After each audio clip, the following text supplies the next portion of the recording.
Hello student. Academic math में आपका स्वागत है। आज हम कक्षा 10 के गणित का प्रश्नावली 7.1 करेंगे। 7.1 में हमने क्वेश्चन नंबर 1 पार्ट 1 में कंप्लीट करा दिया है। आज हम देखेंगे सवाल नंबर 2।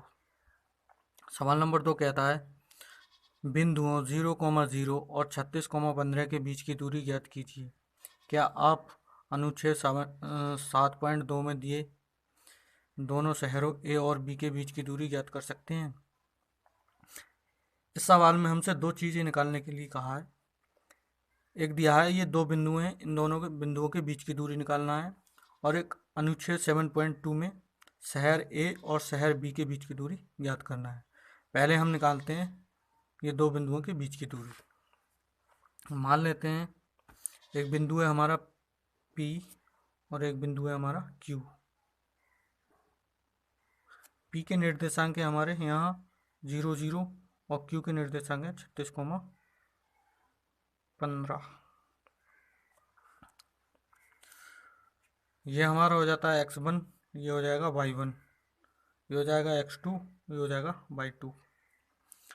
अब हम यहाँ से निकालेंगे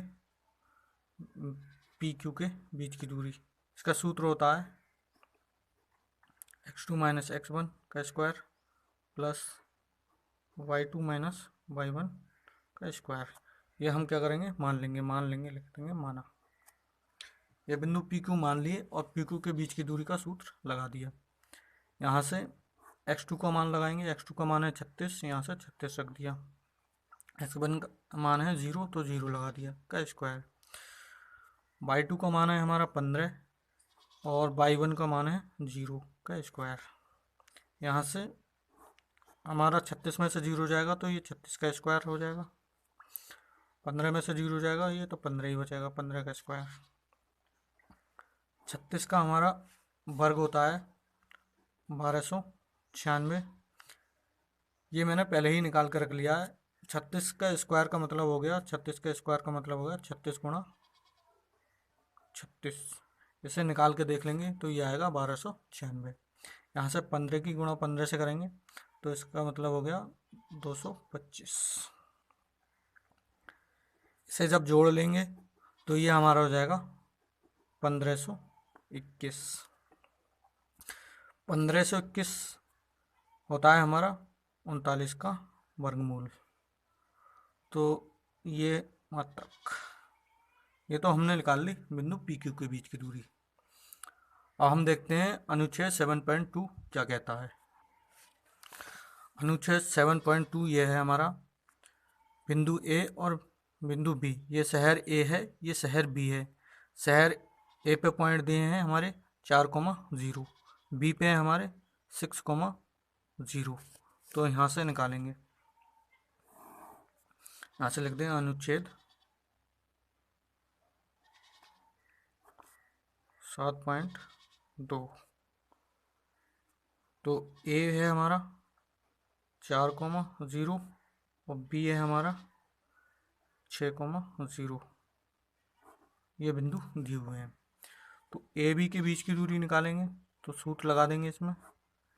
ये होता है हमारा x2 माइनस x1 का square plus y2 minus y1 का स्क्वायर। यहाँ से ये हो जाएगा x1, ये y1, ये x2, ये y2। यहाँ से x2 का मान है 6 और ये x1 का मान है 4 और y1 का मान है 0, y1 का मान भी 0। यहाँ से बचेगा हमारा 2, तो 2 का स्क्वायर और ये हो जाएगा 0। यहाँ से हमारा आ जाएगा 4, √4 का वर्गमूल होता है हमारा 2 मात्रक।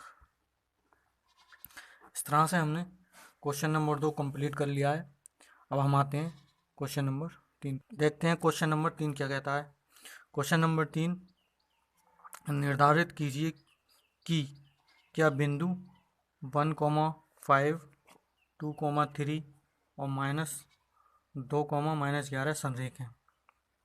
अब इसके लिए हमें संरेख की कंडीशन पता होना चाहिए। मान लेते हैं ये बिंदु जो हमारे दिए हुए हैं, मान लेते हैं माना ए बिंदु है हमारा 1,5 और बी बिंदु है हमारा 2,3 और बिंदु सी है हमारा -2, -11। ये हमारे बिंदु दिए हुए हैं। अगर ये संरेख हैं, यहाँ लिखेंगे यदि बिंदु संरेख हैं तो, अगर ये बिंदु संरेख हैं तो तीनों एक लाइन पर होंगे। यहाँ से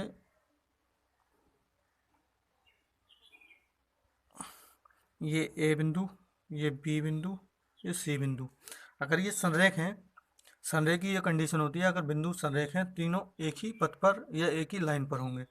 ए के निर्देशांक है 1,5, बी के निर्देशांक है 2,3, सी के निर्देशांक है -2, -11।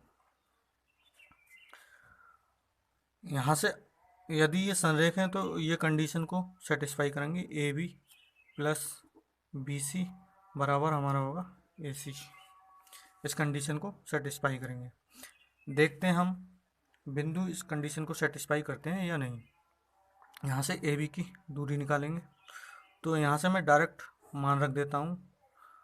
तो x2 का मान है हमारा 2, x1 का मान है 1 का स्क्वायर प्लस, इसी प्रकार y2 का मान है 3 और y1 का मान है 5 का स्क्वायर। यहाँ से हमारा निकल के आ जाएगा, ये 2 में से बन जाएगा, ये तो 1 का स्क्वायर और यहाँ से -2 का स्क्वायर, तो ये हमारा हो जाएगा 1 प्लस ये हो जाएगा हमारा 4, यहाँ से आ जाएगा √5 मात्रक, इसे मान लेंगे 1। इसी प्रकार हम BC के बीच की दूरी निकालेंगे। BC हमारा हो जाएगा, BC में हम डायरेक्ट लगाएंगे, ये x2 हो जाएगा, ये y2 हो जाएगा, ये x1 हो जाएगा, ये y1 हो जाएगा। यहाँ से x2 का मान है हमारा -2, x1 का मान है 2 का स्क्वायर प्लस y2 का मान है हमारा -11 और y1 का मान है हमारा 3, तो ये -3। यहाँ से अगर इसे सॉल्व करेंगे तो ये हो जाएगा -4 का स्क्वायर, ये हो जाएगा हमारा -14 का स्क्वायर। यहाँ से इसका मान निकालेंगे तो ये हो जाएगा हमारा 16 और इसका निकालेंगे तो ये हो जाएगा हमारा 196। 14 का स्क्वायर होता है 196। इसके बाद इन दोनों को हम जोड़ देंगे तो ये हमारा, अगर इन दोनों को हम जोड़ देंगे तो ये हो जाएगा हमारा 212। ये हमारे क्या आ गया BC। इसी प्रकार हम निकालते हैं CA, तो ये हमारा x1 हो जाएगा, ये वाला बिंदु हमारा x1 और ये x2, तो 1 -2 होएगा, x1 होगा तो ये हो जाएगा प्लस का। इसी प्रकार ये है हमारा y1 और ये है हमारा y2, तो यहाँ से 5 -11 होगा, तो यहाँ से +11 हो जाएगा। यह हो जाएगा हमारा 3 का स्क्वायर और यहाँ से हमारा हो जाएगा 16 का स्क्वायर। यहाँ से हमारा ये हो जाएगा 9, यह 16 का स्क्वायर होता है 256। अगर इन दोनों को जोड़ देंगे यह हो जाएगा हमारा 265। अब देखते हैं इसने ये वाली कंडीशन सेटिस्फाई की है या नहीं। तो देखते हैं AB प्लस BC बराबर हो जाएगा AC। AB का मान हमारा आया है √5, BC का मान हमारा आया है, BC का मान आया है √212 और AC का मान हमारा आया है √265। ये जो है हमारे दोनों साइड बराबर नहीं आई, तो इसने AB plus BC not equal to A C, ये जो है हमारे संरेख नहीं, तो यहाँ से हम लिख देंगे अतः बिंदु संरेख नहीं है। इस प्रकार हमने सवाल नंबर 3 भी कंप्लीट कर लिया। अब हम आते हैं सवाल नंबर 4 पर। देखते हैं सवाल नंबर 4 क्या कहता है। सवाल नंबर 4, जांच कीजिए कि क्या बिंदु 5, -2, 6, 4 और 7, -2 समद्विबाहु त्रिभुज के शीर्ष हैं। अब हमें ये पता होना चाहिए कि समद्विबाहु त्रिभुज क्या होता है। इसमें हम देखेंगे ये समद्विबाहु त्रिभुज है या नहीं है। समद्विबाहु त्रिभुज वो होता है जिसकी दो भुजाएं बराबर होती हैं। सबसे पहले हम यहाँ पे एक त्रिभुज बना लेते हैं। मान लेते हैं ये कोई त्रिभुज है, इसका ये भी ए है, ये बी है और ये सी है। ए के निर्देशांक है हमारे 5, -2, बी के निर्देशांक है हमारे 6, 4 और सी के निर्देशांक है 7, -2। अगर इनकी दो साइड बराबर आ जाती हैं और एक साइड बराबर नहीं आती है तो ये समद्विबाहु त्रिभुज हो जाएगा। अगर तीनों साइड बराबर आ जाती हैं तो ये समबाहु त्रिभुज हो जाएगा। तो सबसे पहले हम निकालेंगे इसकी ए बी के बीच की दूरी निकालेंगे। तो ए बी, अब इसमें ये x1 हो जाएगा, ये y1 हो जाएगा, ये x2 हो जाएगा, ये y2 हो जाएगा। यहाँ से सूत्र लिखेंगे x2 - x1 का स्क्वायर प्लस y2 - y1 का स्क्वायर, यहाँ से लिख लेंगे। तो यहाँ से x2 हमारा है 6 और x1 है हमारा 5 का स्क्वायर प्लस y2 हमारा क्या है 4 और y1 है हमारा -2, तो यहाँ से हो जाएगा +2 का स्क्वायर। ये हमने लगा दिया। तो 6 में से 5 जाएगा तो ये बचेगा हमारा 1, तो 1 का स्क्वायर 1 ही होता है। ये क्या तो 4 2 6 हो जाएगा, 6 का स्क्वायर हो जाएगा 36। यहाँ से हमारा क्या आ गया √37 मात्रक। यहाँ से ए बी की दूरी निकल कर आ गई। अब निकालते हैं हम यहाँ से बी सी। यहाँ पर बी बिंदु क्या है हमारा, बी है हमारा 6, 4 और सी क्या है 7, -2। अब यहाँ से हमारा ये x1 हो जाएगा, ये y1 हो जाएगा, x2 हो जाएगा, ये y2 हो जाएगा। यहाँ से अगर हम BC की दूरी निकालें तो क्या होगी, x2 का मान क्या है हमारा 7, x1 का मान है 6, y1 का मान है का स्क्वायर, y1 का मान है -2 और y2 का मान है -2, y1 का मान है 4, तो ये -4 स्क्वायर। यहाँ से 7 में से 6 जाएगा तो 1 और ये दोनों जुड़ जाएंगे, ये -6 का स्क्वायर, इनका स्क्वायर कर देंगे तो ये 1 और ये 36, तो यहाँ से भी आ जाएगा हमारा √37 मात्रक।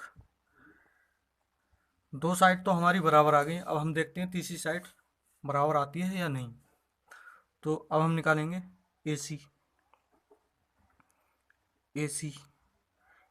पहले ए बिंदु हमारा दिया हुआ है 5, -7 और सी बिंदु हमारा है 7, -2, ये बिंदु दिए हुए हैं। तो AC के बीच की दूरी निकालेंगे। AC के बीच की दूरी यहाँ से x2 हमारा ये हो जाएगा, ये x1 हो जाएगा, ये y1 और ये y2। यहाँ से x2 का मान लगाएंगे 7 और x1 का 5 का स्क्वायर प्लस y2 का मान है -2 और y1 का है 7, तो ये +7 हो जाएगा। इस तरह से ये हमारा 2 बच जाएगा, 2 का स्क्वायर हो जाएगा 4। यहाँ से हम 2 घटा देंगे तो ये हमारा 5 बचेगा, 5 का स्क्वायर हो जाएगा 25। ये हमारा कितना आ गया, ये हमारा आ जाएगा 29, √29। तो इसमें हमें दो साइड बराबर आ गई और एक साइड बराबर नहीं आई। यहाँ से लिख देंगे हम ए बी बराबर है बी सी के और नॉट इक्वल टू ए सी। लिख देंगे अतः त्रिभुज समद्विबाहु है। यहाँ से हमारा सिद्ध हो गया कि त्रिभुज जो है समद्विबाहु है। इससे आगे के सवाल हम अगली क्लास में करेंगे। अगर हमारी वीडियो आपको अच्छी लगी हो तो उसे लाइक करें, शेयर करें एंड सब्सक्राइब करें। बेल आइकन का बटन दबाना नहीं भूलें। Thanks for watching.